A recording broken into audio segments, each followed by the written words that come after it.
good morning guys. Ayan guys. Nandito tayo ngayon sa Matnog Port. Ayan guys. Yung mga nakabangka na mga maliliit na bangka guys. Yan yung mga tao na sumisisid. Bigyan mo lang sila ng barya.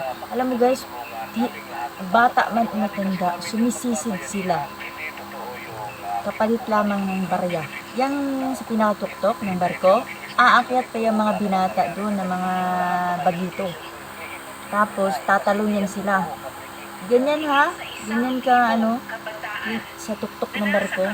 Yung sa isang video ko yun. Doon yun. Kasi nandito pa kami ngayon sa labas. Dahil hindi pa dyan kami sasakay na barko niyan. Hindi pa yan ang barko na sasakyan namin. Kaya nandito pa kami ngayon. Yung mga nakabangka-bangka dyan na nasa labas. Yan yung mga, katutubo dito. Tawag ka ni Kuya Isod. Yan yung mga katutubo dito.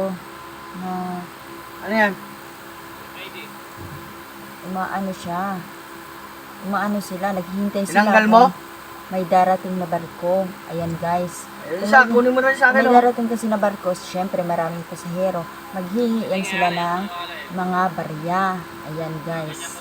Tapos pag itapon mo ang barya sa dagat, sisirin nila. Galing nila sisirin guys. Yun guys. Sasakyan ako ngayon kasi mainit sa labas guys. Kanina lumabas ako. Naubusan ako ng barya kasi panahingi ng mga batang yan. Pero pinagbibigyan ko din sila. Pinaghati-hati ko. Yun guys. Yan siguro ang nakasanayan nilang hanap buhay dito. Tuwing may dadaong na barko, ayun. Inaano nila, pinupuntahan nila ang mga barko.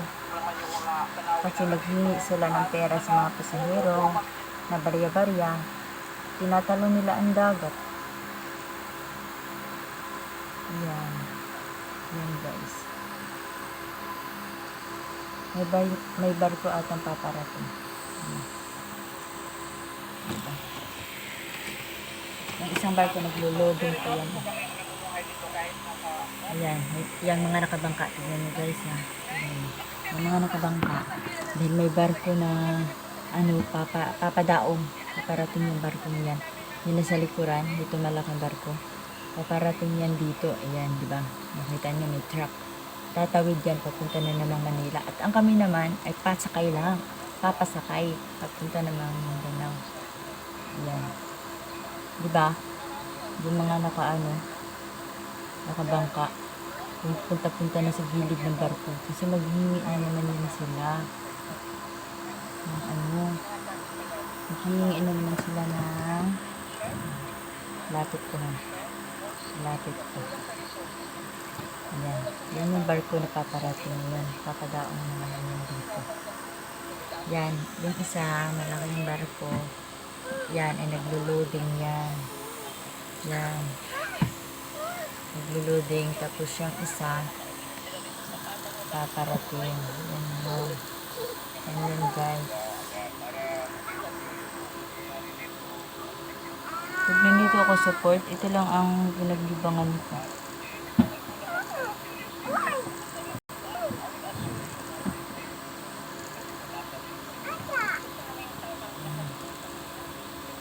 Yan siya guys. Papadaong na siya. Papadaong na siya.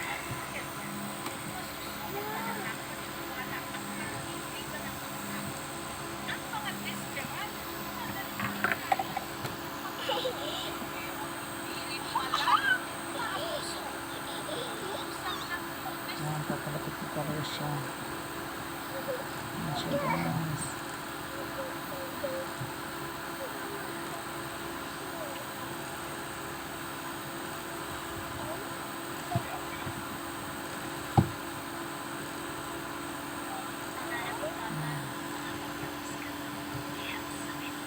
Yan guys, dyan yan dito guys. Yan ha.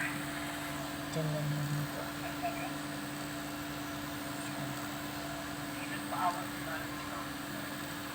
Si Bibi, ang galing na sumakay ng barko, aeroplano. Sanay na yun. Kasi sama sa lagi sa biyahe.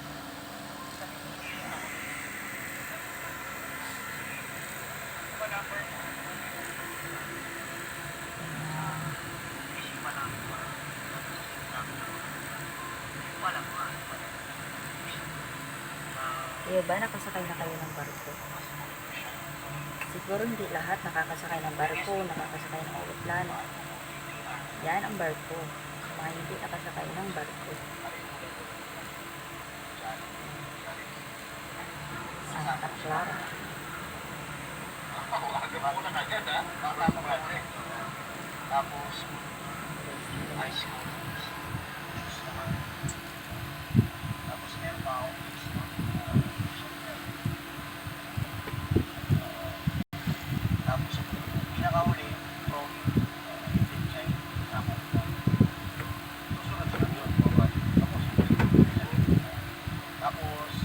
Yung isa kanina pa yan, nag-loading pa rin hanggang ngayon. Hindi pa rin nakaalis.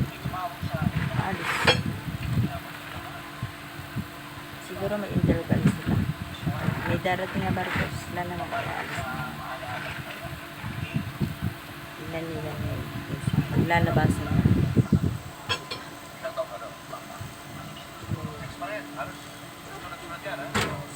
Hindi kaya lahat din nakakasakay ng barko. Kaya ito guys, ito ang barko. Talagang barko. Hindi talaga bangka, hindi barko.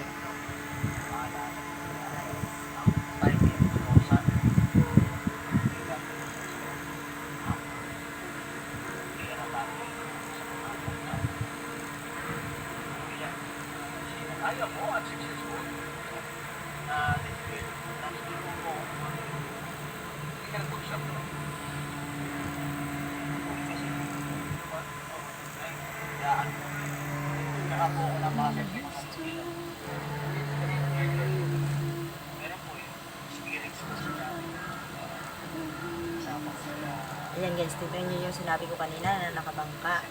Tignan nyo, diba lumapit sa barko. Kasi hinintayan nila na ang mga pasahero magbigay ng barya. Dahil pag bibigyan mo ng barya, sisid yan. Kahit bata kanina, ang galing sumisid. Pinasisid ang ama. Siguro, sinasanay ng magulang na sinasakay sa bangka tapos pupunta dito dahil bakit ang galing. Nagtaka nga ako paano niya nakakita yung paano niya nakuha dun sa ilalim yung 10 piso. Hinulog ko sa dagat ha. Dahil kung ako nun talagang hindi ko talaga masisid yun.